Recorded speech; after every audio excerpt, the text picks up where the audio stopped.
bayabak po, at syuta na king kadwampulot siyam ng domingo ning karaniwan na panaun. Yabetala naman kaniting Santa Misa, ding intensyones, ding balang metong kay katamu, bilang kapurian at kapasalamatan king Ginoo.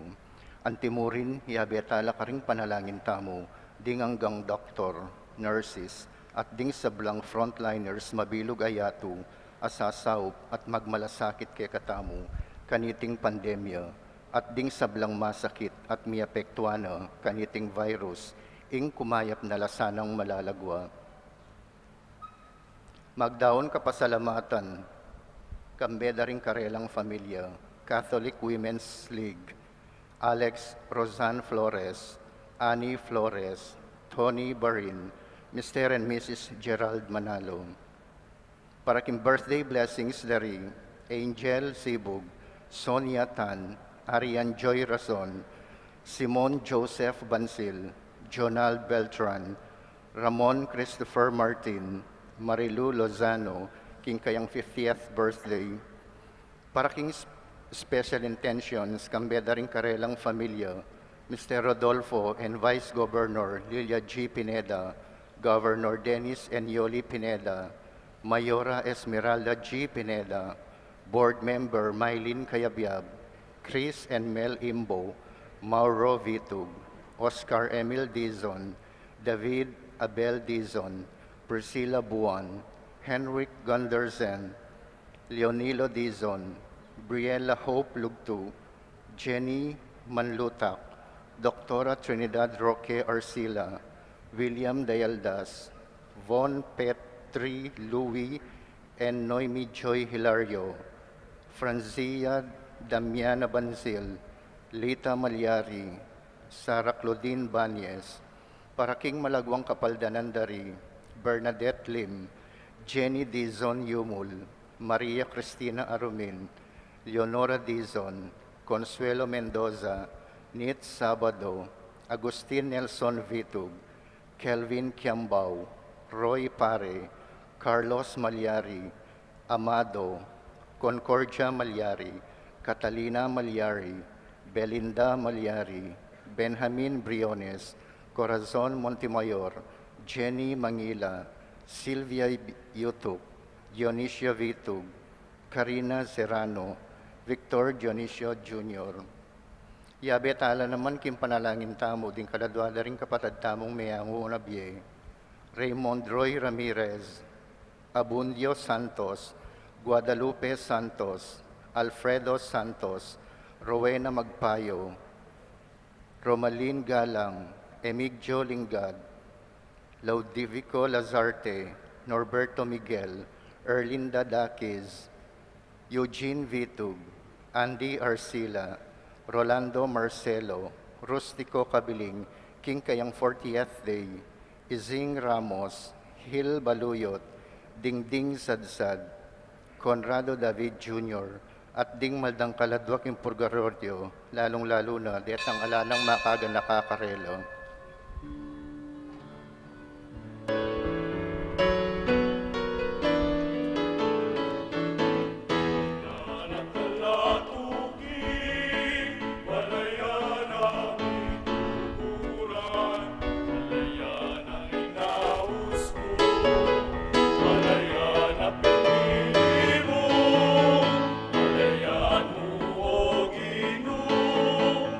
Ganang pagkaya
Kiligyan po ang puning anak, puning manala Espiritu. Amen. Yung grasya at kapayapan kinatayan sa Kristo, lugod ng Diyos, sa ating pamisan, metong kay manala Espiritu, mantabi kay kayungan. At kekan timurin. Kapatid sa isang tala rin kaya katang kasalanan, ban karapat dapat talang pagmasusyan, dating banala misteryo. Ginang Jesus, agyagan mo kaming luwal kay mabilog ayato, at ituro ka rin sa blang bansa, nung nuanti, ilugod mo karela, Gino pakalulo. Ginoong pakalulu. Kristo Jesus, gawa mo keng sulu, ban mo niya sala ka rin sa blang bansa, Kristo pakalulo. Kristo pakalulu.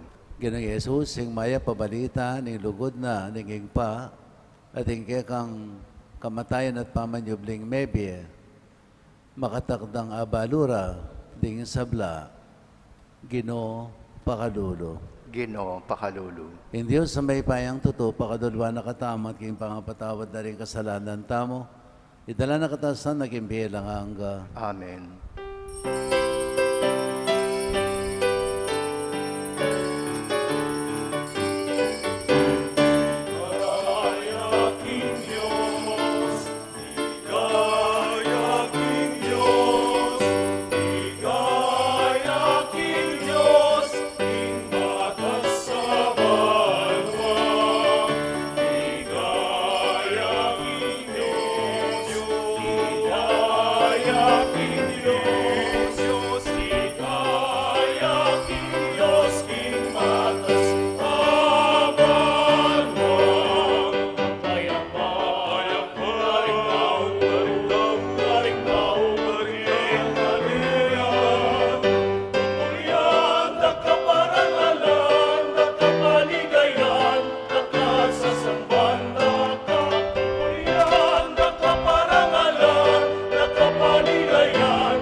Manalangin tamo.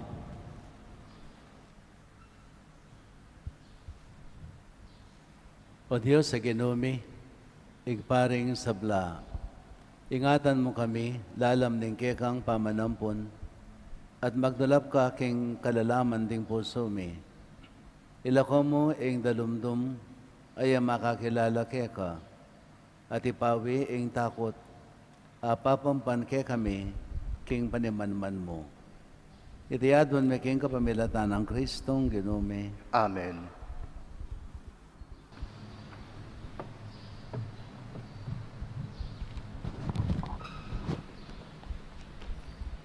Pamamasang iba't, king libro ning propeta Isayas. Pinili ning Ginu isiro, ban magingari, tildwane ning Ginu, ban sumakop karing bansa. Tiburane, ban lubasan na laring ari, king upayara. Ibuklat na la ning Ginu, ring pasbol ding syudad para keya. Ngana ning Ginu kang siro, awsanda ka, bansaw panmeng Israel, akakong talasuyo, ing balen na pinili ko. Pigkalubanda kang maragul la dangalan, bistaman kako, alakang kabalwan. Ako ing Ginu, ala ng aliwapang Diyos, subali kako. Ibiye ko keka ing sikanan, ake kang kailangan, bistaman kako, alakang kabalwan. Iti daraptan ko, baning balang tao ning mabilog ayato, akilala na, king ako ing Ginu, at ala ng aliwapa, subali kanako. ing amano ning Ginoo. Salamat kin Dios. Purihan yu ing ligaya at karangalan ning Ginoo. Purihan niyo ing ligaya at karangalan ning Ginoo. Dalit kayong bayong dalit king Ginoo. Dalit ka king Ginoo, o meto yato. Ingkeyang kayo pa yan, karing bansa ipasyagyo. At ding makapagmulalang dapat na, karing sablang tao. Purihan niyo ing ligaya at karangalan ning Ginoo. Uling ing Ginoo maulaya, at sukat yang purian. Sukat yang galangan, migit karing aliwang Diyos-Diyosan. Ding Diyos daring pagano, Diyos-Diyosan lamo. Dapoting linalang king banwa, ya ing Ginoo. Purihan niyo ing ligaya at karangalan ning Ginoo. King banal lagayak, sambaniya ing Ginoo. Galgal ka arapana, o meto yato. Karing sablang bansa sabihan niyo, ing Ginoo ariya. King mitmong katuliran, sablang tao, kaya lang ukuman. Purihan niyo ing ligaya at karangalan ning Ginoo.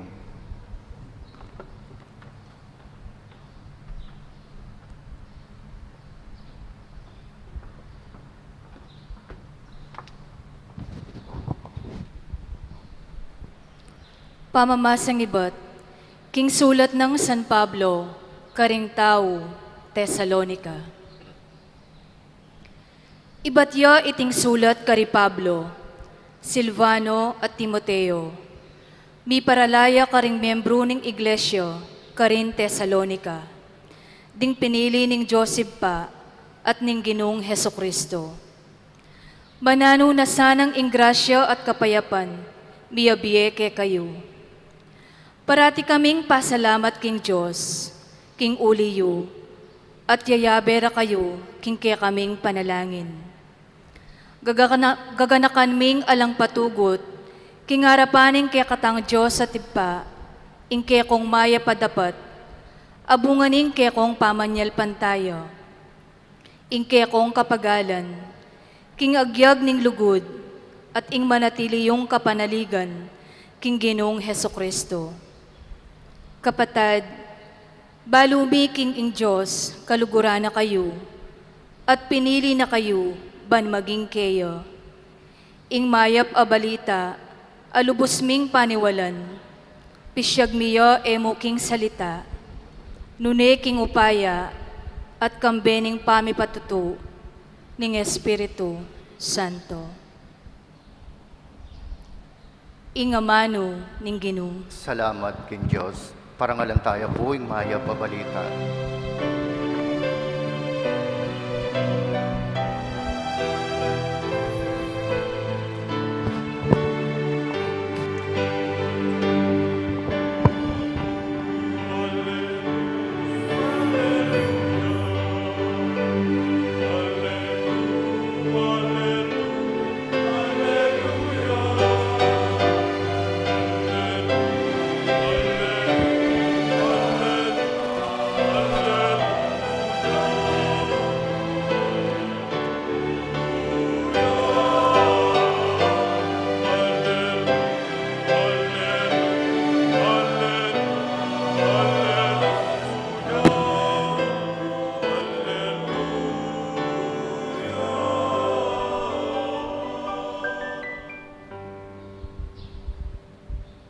Yung ginamanatili kay kayo. At kay kaan temorin. Pamipasya kay maya pabalita ag pangkang Mateo. Ligaya kay ka, o Ginoo.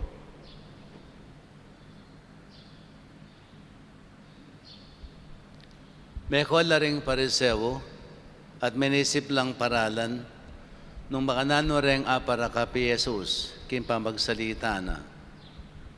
Kay ba't nanita tiburanda lang makikit kang Jesus ding karelang alagad at ding mapilan ng tawan ni Herodes. Sinabi ra kaya, Maestro, balumi po ing tao kayong tapat, tuturuyo ing sablang katutuan king kabriyaning Diyos para king tao, e kayo biyasang mga biran kenuman, pablasang para pareho mo ing laweyo, karing sabla. Sabihan niyo na mo kay kami, nung nano ing pamalakyo. Labag king batas tamo, ing mamayad buwes, king emperador ning Roma, o wali. Dapat balo ng Jesus, ing marokdang isipan, inya nga nakarela, hipokrita, bakit bureyo kong pakirakpan? Bakit siya kako ing kwaltang pamayad buwes? Inyang inabutanan ding meto nga denaryo, nga nang kinutang karela, kanino yalarawan at lagyo ing makatatakken, king emperador lapu, ngarang may kibat. Inya, nga nang Jesus karela, nung makanyan, ibiyayo king emperador, at ibiyayo king Diyos, itong king Diyos. Mayap ng balita ng kayakatang kaligtasan. Kapurian kay ikaw, O Kristo. Para maintindihan po natin ang lubusan ng gospel na ito, we have to go back to the ancient history of Palestine. During that time, Palestine is under the power, the empire, the Roman Empire. And the Jews, particularly the Jews, they could not accept this authority, but they are forced to do so, otherwise they will be punished of treason. During that time also, ang mga leaders ng simbahan, particularly the Pharisees, and what we call the Herodians, the followers of Herod, they are not in good terms. No?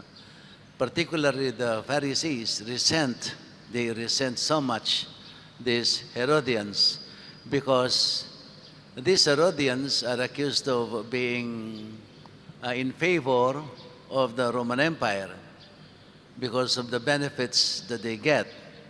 And this is something that is not acceptable to the Pharisees.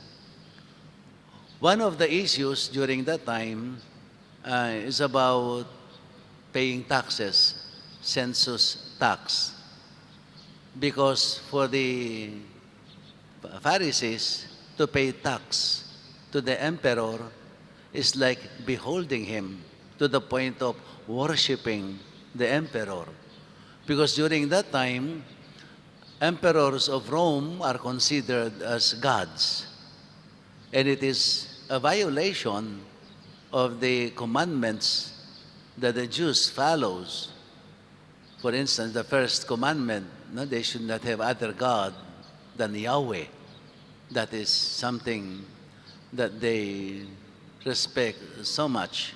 So to pay taxes to the Roman Empire is like beholding or worshiping their emperor. So for the Jews, this is something that is greatly unacceptable. Hindi nila kayang tanggapin ang katotohanan ito na magbabayad sila ng taxes. Ibig sabihin ng pagbayad ng tax ay ang pagtanggap sa emperor bilang isang Diyos because they are considered as gods. No? Kaya itong ginamit nila one day kay Jesus, no? In order to trap him. Gusto nilang magkamali siya sa kanyang mga sinasagot o sa kanyang mga pananalita. So they bring this issue to Jesus. But before they express this issue, binola muna nila si Jesus. I know you are a righteous man. You only follow the will of God. And you are fair to everyone. And you do not put yourself under anybody. Something like that, no? Binola muna nila. And then they ask him, is it lawful for us to pay taxes to the emperor or not? Makatuwiran ba ang sa ating batas ang magbayad ng taxes, census tax particularly sa Roman Emperor? Yun ang tanong. But that is not a simple question. It is actually a dilemma. Dilemma, it means to say 2 or 3 choices given to you, but all of these choices, ay nangangahulugan ng kapahamakan. Kaya it is a trap that is offered to Jesus. No? Ang pag sinagot ni Jesus, it is lawful that you pay taxes to Rome, then Jesus will become unpopular to the Jews because the Jews they simply hate to pay these Roman taxes, but they are only forced to do so. At ibig sabihin, katulad na lang siya ng mga Herodians na sunod-sunuran sa mga batas ng Roma. So, he will be depopularized. He will lose his credibility among the Jews. Kung naman sasabihin niyan, it is unlawful to pay taxes, matutuwa naman ang mga Hudyo, but then, that will be against the law of Rome, and he could be accused of treason, and the punishment for that is death. So, anuman ang piliin ni Jesus, nasa trap siya. He will be trapped. So, ang ginawa niya, he asked for a coin. Kasi noong unang panahong iyon, you cannot simply pay your tax with your money, ordinary money, no? But you have to buy a particular coin that is meant only for paying taxes. Ginawa nila ito in order to control the payment of taxes para walang corruption. So sigurado kapag yung mga perang binibigay lang ng Rome ang pwedeng gamitin. So in order to control the money that is used for paying taxes. So sabi ni Christ, bigyan ninyo ako ng coin na yan na pinagbabayad sa taxes ninyo. So binigyan siya ng mga nagko-question sa kanya. Binigyan siya. Tapos sabi ni Jesus, ano bang nakapicture dyan? What is that image in that inscription of that particular money? And they said, it is Tiberius Caesar.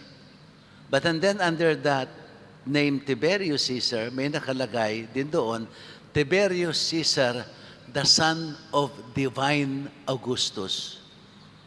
Tiberius Caesar, the son of divine Augustus. That title is something that is abominable to the Jews. Hindi karapat-dapat. It is a blasphemy na ituturing nilang Diyos, divine. Somebody, si Augustus is somebody na barabang pinapantay sa dignidad ng Diyos. So he's considered also somehow a God. Kaya ang pagbayad ng tax ay isang pagpapahayag ng papasailalim sa emperor ng Rome. It is also at the same time beholding the emperor and worshiping that emperor by paying taxes. So hindi yan karapat-dapat. So nang binigyan siya, sabi ni Jesus, what is in that picture? What is in that image? The image of Tiberius. So, sabi niya, unang kahulugan para bang sabi ni Jesus, okay, you have been giving what is due to Caesar. Please kindly give what is due to God. So sa pagsasalita niyang yan, there is nothing political about it. Hindi niya sinabi kung dapat o hindi. Ang sinabi lang niya, what is really happening. You are already paying your taxes. Okay. Since you are already paying your taxes, magbigay naman kayo kung ano ang dapat sa Diyos. Kayo, para bang sinabi ni Jesus, you see, you are accusing, you are trying to trap me by letting me say to you that I am paying taxes also. No? In that sense, na para bang kinoconsider ko ang emperor as a god. But actually, you are already doing it. You are already committing that mistake. Kung tutuusin, kasi nagbabayad na kayo. You understand? Ang sagot ni Jesus, binabayaran niyo. So kayo muna ang husgahan ng sarili ninyo. Before you judge me, you judge yourself first. And you are already guilty of it. But you are trying to trap me, you are already guilty of that because you are already paying your taxes. So if you are paying your taxes, if you are already giving what is due to Caesar, please naman, you give what is due to God. What is due to God? Kung anong karapat dapat sa Kanya. Yun ang sagot ni Jesus sa kanila.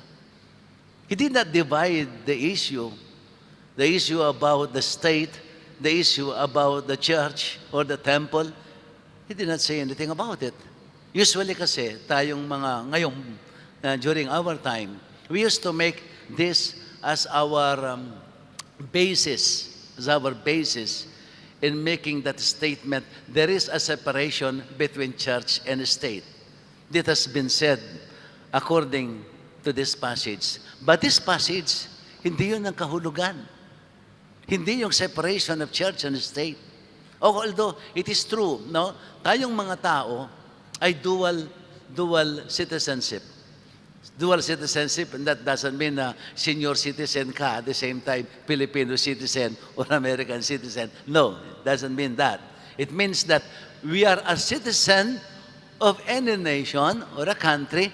At the same time, we are a citizen of the kingdom of God. We are a citizen of heaven. Yun ang ibig sabihin. So we are a citizen of heaven. We are a citizen of a country, so we have a responsibility for this country. One of this obligation is paying taxes. So you pay your tax as an obligation to your country. But you must also give what is due to God.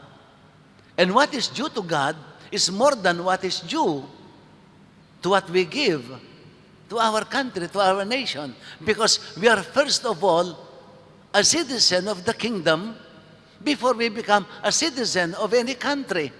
Na yan ang priority because we are a creation of God. We are a creation of God. Ang Diyos ang naglikha sa atin. Kaya we are first of all a citizen of heaven. In fact, through Jesus Christ, we become a citizen of the kingdom. We are predestined to be in that kingdom of God through Jesus Christ. It is only because of our choice that we lose that privilege or that right. Na? We are predestined, that's right. We are predestined by virtue of what Jesus has done for us, by virtue of His own sacrifice, of His own offering. We are predestined for that kingdom.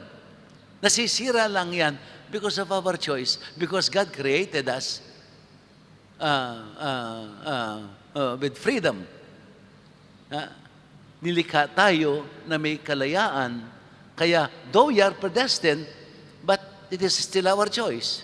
Pwede nating hindi tanggapin ang predestination na iyan. But we are first of all a citizen of the kingdom before we become a citizen of any nation. Because everything that we have in this world is just given by God as a gift.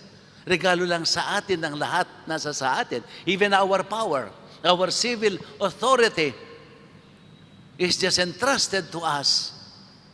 We are simply stewards of that power, that governing power, no? Binigay sa atin ng ating Diyos. Binahagi niya sa atin ang kapangyarihang yan in order to establish peace and order in our community, in our society. But then we have to fulfill that governing power according to the will of God. And in reality, nangyayari, nagkakaroon ng conflict. Many times, no, nagkakaroon ng conflict between this civil authority and church authority, no, according to doctrines.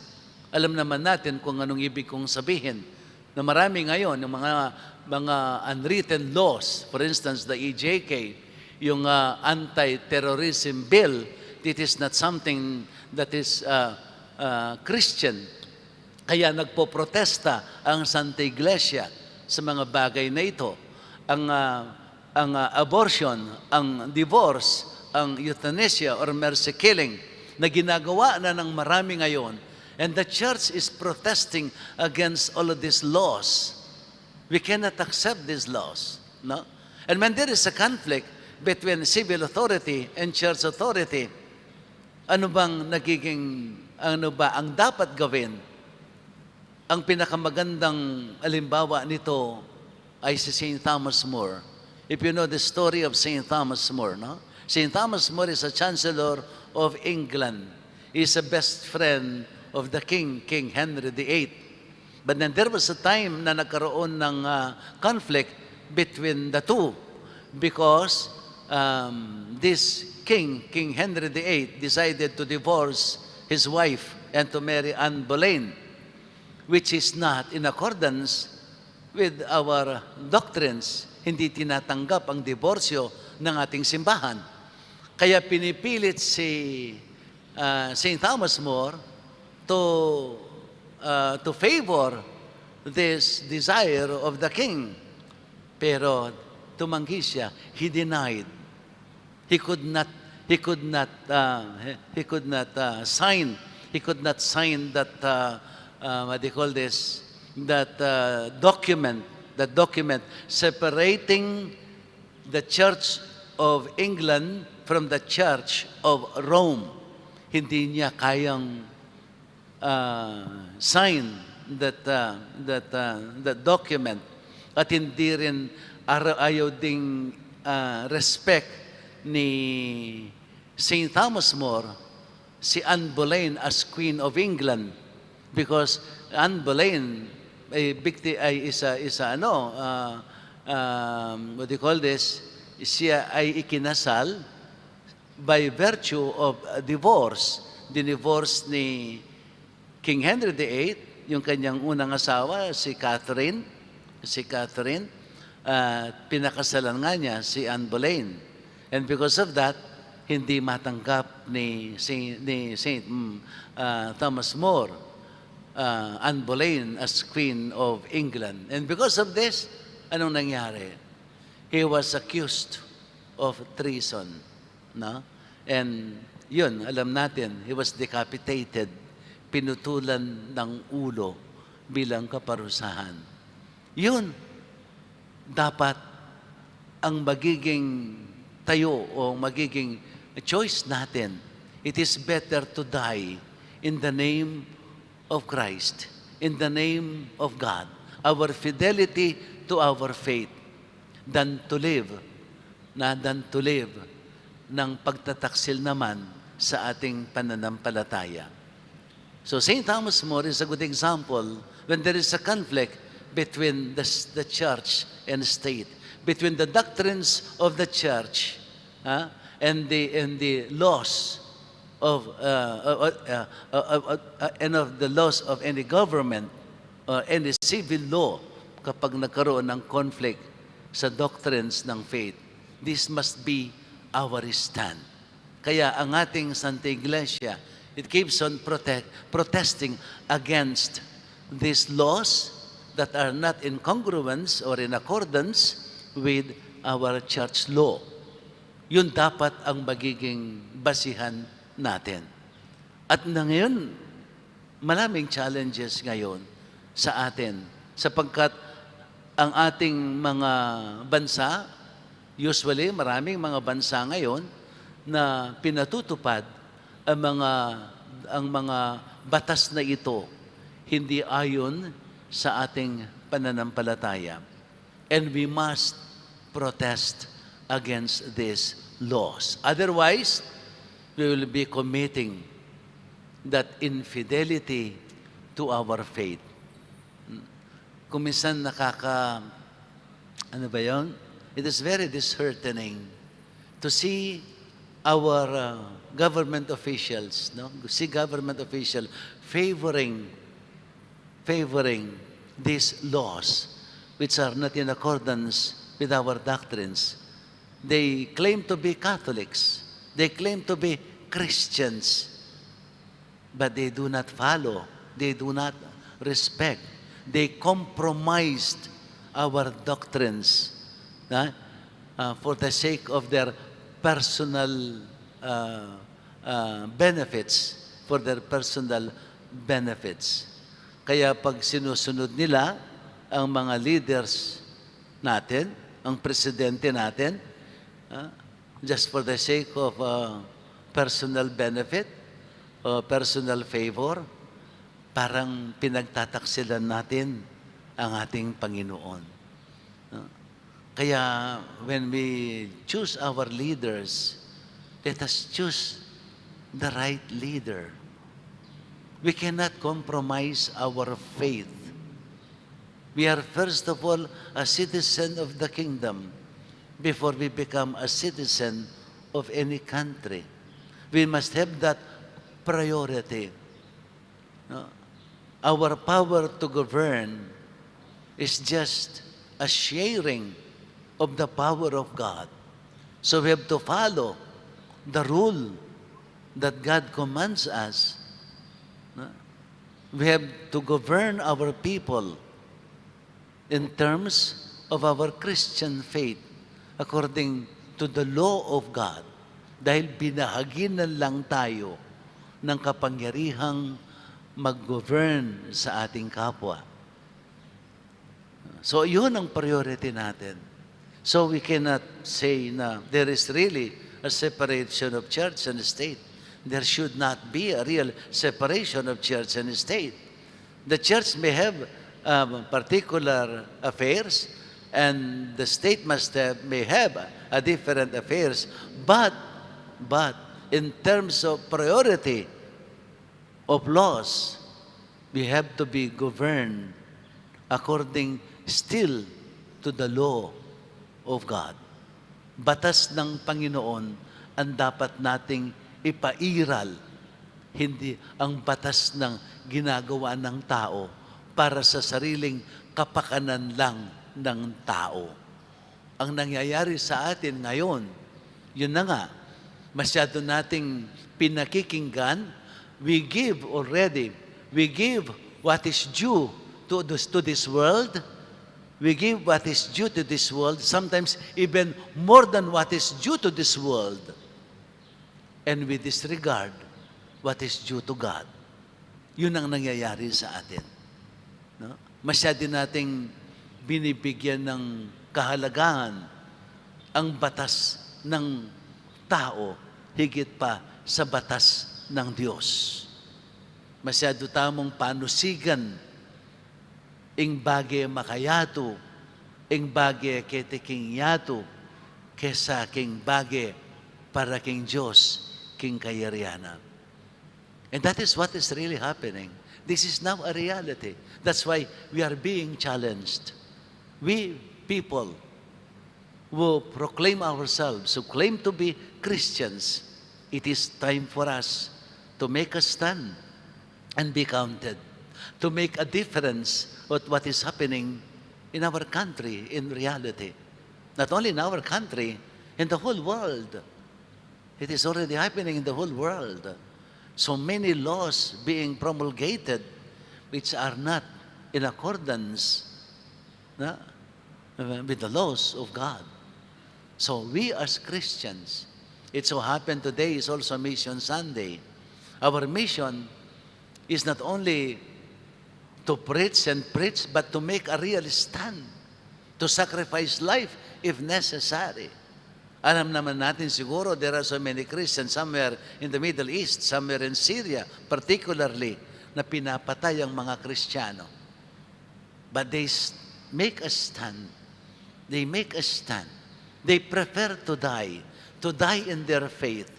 So, ang dami ngayong, if we consider these martyrs, there are so many martyrs, no? Unnamed martyrs, unproclaimed martyrs. But there are so many martyrs of today na talagang tumatayo sa pananampalataya.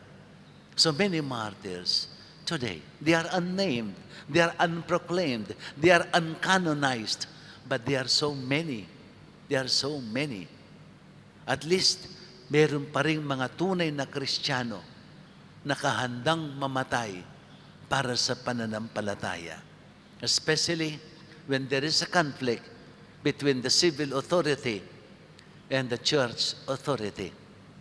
Marami ang nagkakaroon ng conflict at marami ang nagiging, we may call them victims, but they are not actually victims. Ang mga namamatay sa ngalan ng pananampalataya, they are not victims because they are, what do you call this? They are victorious. They are not victims, but they are victorious. Matagumpay sila. Sila ang mga nagtagumpay sa pananampalataya. They are not victims, but they are victorious. They are jubilant. They are jubilant. No? They are jubilant. Kasi nakamtan na nila ang kaharian ng Diyos. Because of that martyrdom. Because they stood their ground as Christians. So they are not victims, but they are victorious. Up to the last breath of their life, they proved themselves to be worthy to be called Christians. And this is a challenge to each and every one of us. And to this time of us is indeed challenging, calling us to make a real stand for our faith, to die if necessary for our faith. Amen.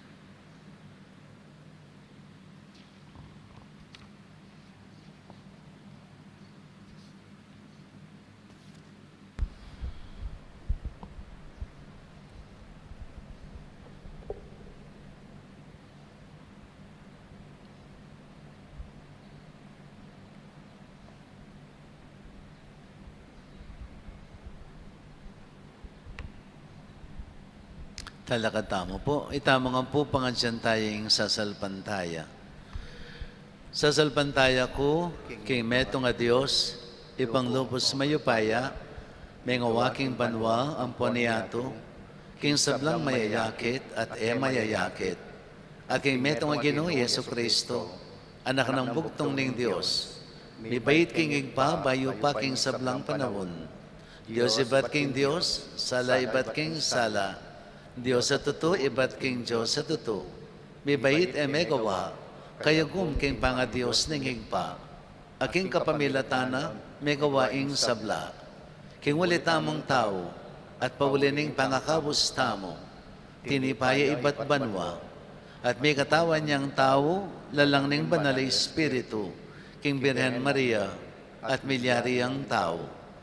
May pakoy aking krus, pawalita mo naman, lalam ng upayang Ponsa Pilato, linasaya, meteya at mekutkot. At sinubli ang mebye king katlungaldo, agpangking wala ring kasulatan. At minukyat siya banwa, makalukluk, wananingig pa. Pasabay ang datang mitmong ligaya, ban mo kong karing mabye ang ponme nga mate. At kayang kayarian alang kapupusan. Sa salpantaya ko king banal Espiritu, Ginoo at babiye-biye, amen ibat king igpa, ampon king anak, akambining igpa, ampon ing anak, miyagnan misasamban, ampon mi paligayan. Menas bukya king kapamilatan ding profeta, sa salpantaya ko, king meto nga kapulungan, banal, katolika, at apostolika. Papasyag ko king ating meto nga binyag, king pangapatawad na rin kasalanan, at panayan ko yung pangasubli lang mering mete, ating piedata ngayon lang hangga. Amen. Ganakan tayo yung kayakatang bansa, ading kayang memalen arapaning Diyos sa ipatamo. At pasalamat tamo para karela at para karing sablang balayan. Nga tamong sumabi, manalangin kay Keka o Ginoo, pakiramdaman me, ing balayan mo. Manalangin keke ka, o Ginoo, pakiramdaman me, ing balayan mo. Banuman ka rin, ketiking yato, ing iglesia, makasalpantayang alang takot, para king kapayapan, at para king kararaptan at dignidad nin tao. Manalangin tamo king Ginoo.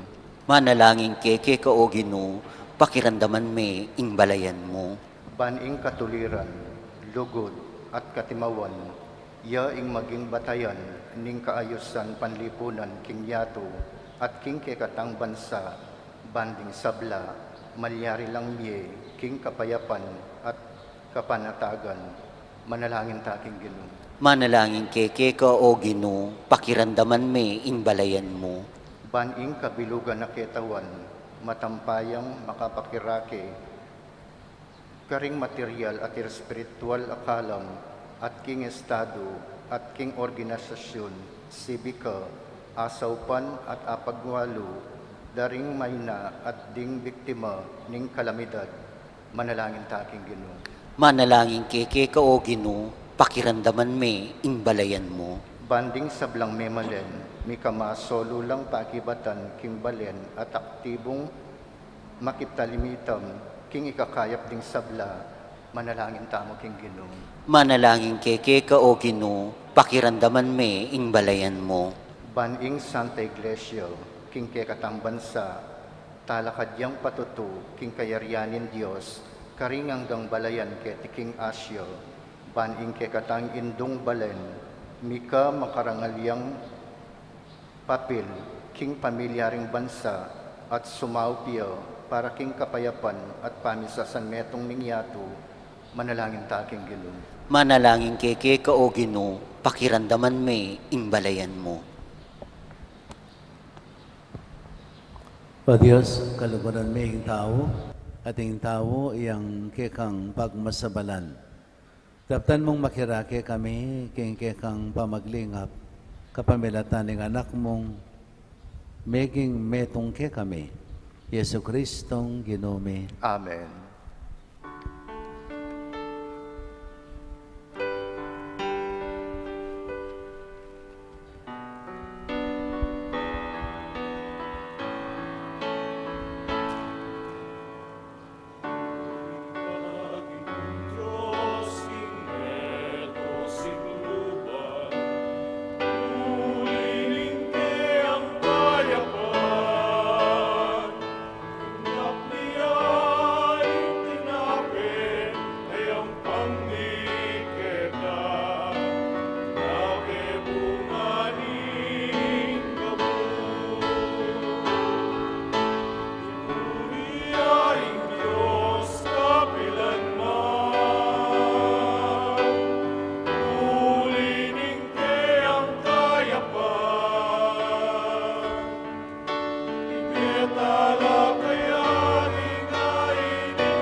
Manalangin tayo kapatid, ban kanakwat kay kayong taon, maging katanggap-tanggap ya arapan ng Diyos, sipang mayupay ang totoo. Tanggapan niya saning Ginoy tindahong karinggamat mo, king ikapuri at kaligayang kayang lagyo, king kekatang saplala ting mabilog ng banal akapulungan. O Diyos sa ginumi, manano na sanang deteng ayin ay ampang me. Yatadake kami in lugod mo't kapatawaran. At ibiyara ke kami in kalayan sumuyo ke ka, kapamilat ng ding biyeme. Itiadwan mi king lagyo ng Kristong ginumi. Amen.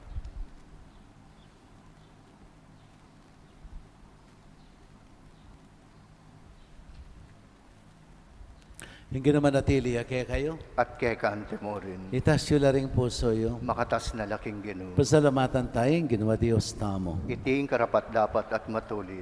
Tunay karapat dapat at matulad yung pasalamatan da kang parati at naman karinoy pa Diyos king alangang katlubos mayupaya.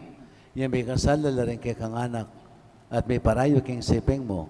Binalik mong pasibayo ke ko kapamilataning daya ning anak mong mapaminto at ning upaya ning banal mong espiritu. Tinipon mo rin kay kang anak, kay kang Santa Iglesia, ban maging metong laig pa. Anti mo nung makanano kayong metong, ika, ing bugtong mga anak, at ing banal ay espiritu. Ulinita kang bering sa blangko ring anghel ka rin banwa, darilat mi kay kang ligaya, dahil makebe alang tok ng babe kapurian kay ka, at ngamingang kakanta.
Pining panaloig, pa'y kayong sibalis sa blang kabanalan, nulin itay paniga po mi. Itugtog mi ng espiritu man tumayang titipang ambon kareteng ayin mi. Ban pa banalanalat para ke kami, gawa na lang katawan at daya, ng ginuming Yesu Kristo. At atandanan mi pa kanitang benging mi panganyayaya. Bayan ako sang loob dinawan ng biyanak yung pamaylas at kamatayan, kinwaning tinape. Pasalamat siya ke ka, pirason At binyene ka rin kayang disipulo at ngana, kuwanan niya iti ikayong anak kananye. Uling iti yung katawan ko, amidawon para kay kayo. Ginoo ko at Diyos ko.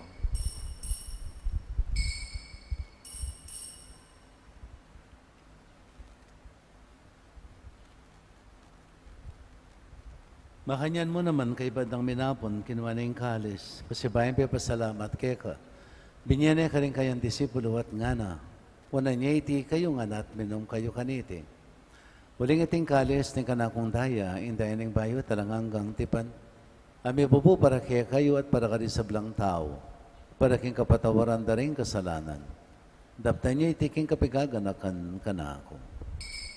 Daya ng Kristo, ikabos mo kami.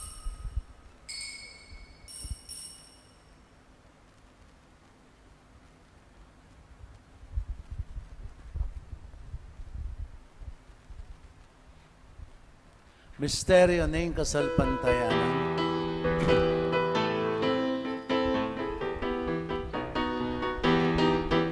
Kamatayan mo, nilupig mo, ang kamatayan mi, ipangasubli mong mebyen, sibli mo ikemi, Ginong Jesus katangka, maligaya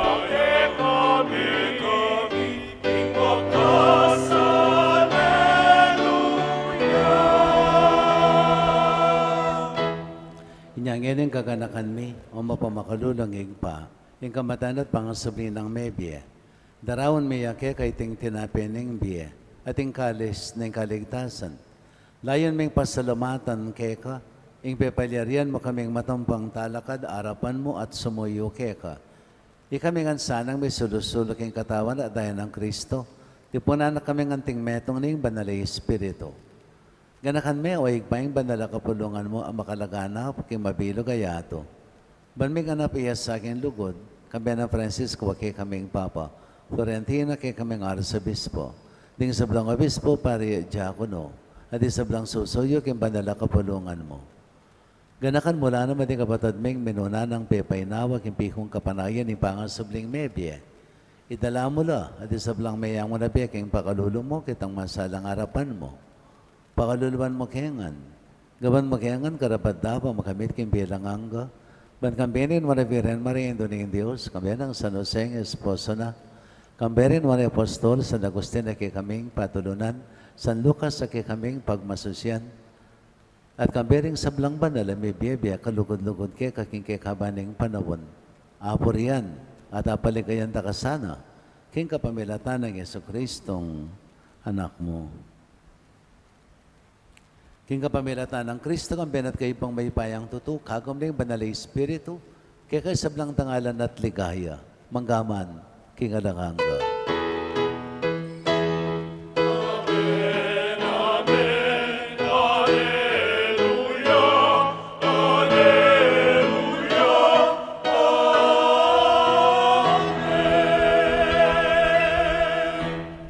Ngayon manalangin tayo ng kapanaligan at lugod kay igpa, karing amanong tiro na kay katama ng Ginoo.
Kapos magkamiganikin sa blang marok, malugod mong pagkaluming kapayapan kayong panabon mi.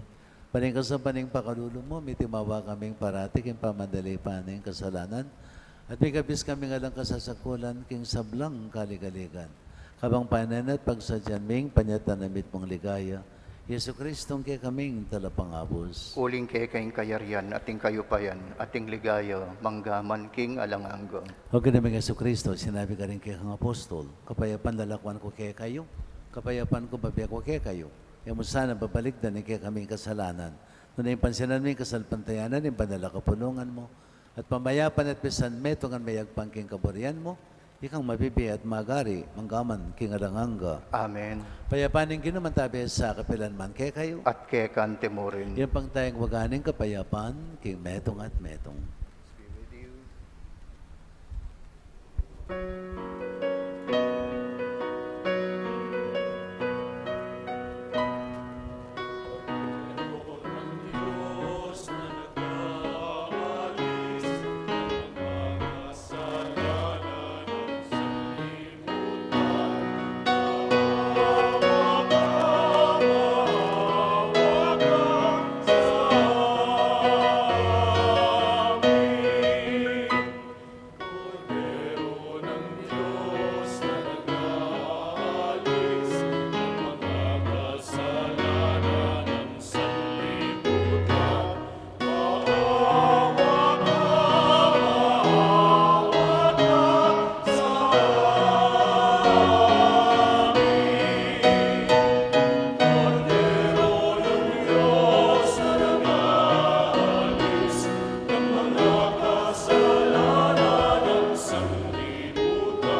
Di Kristo yung kodero ng Diyos, yung milalukay kasalanan ng yato, doon na rin mayawos kaya po naning kordero.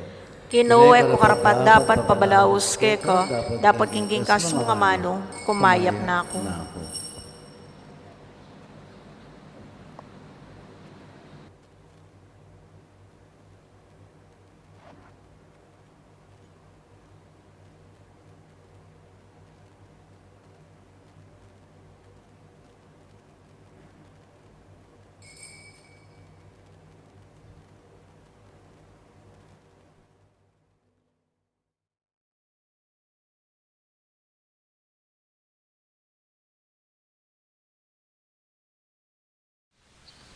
Panalangin para king pamananggap king espiritual at pamakinabang. O Jesus ko sa salpantayanan ko, king atsuka king kabandal-banalan na sakramento, kaluguran da ka maigit king sablang bagi, at pagnasan ko yung tanggapan da ka. Dapat paulin na ningiling pinandit, era kaya tanggap king sakramento, umeka mo man espiritual kining puso ko. Kakaulan da ka balang mamawari, atsuka kini, at pagkasanbet ng kayong lubos sa ning sarili ko keka. Kaya masanay pa yung tulot kapilan man, imikawani ko keka. Amen.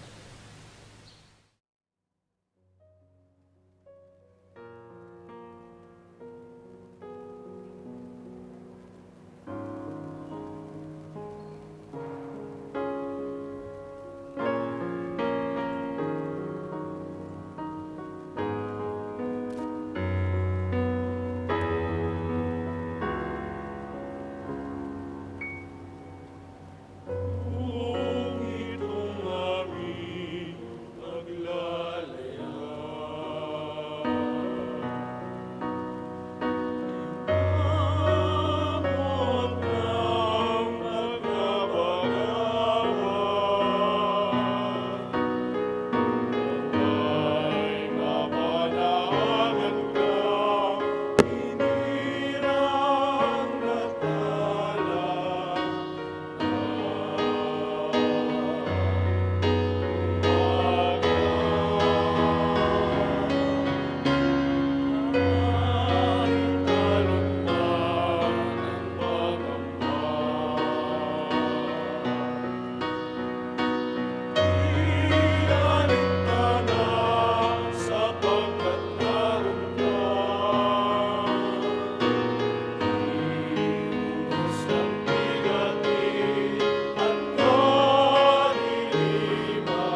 Manalangin tamo.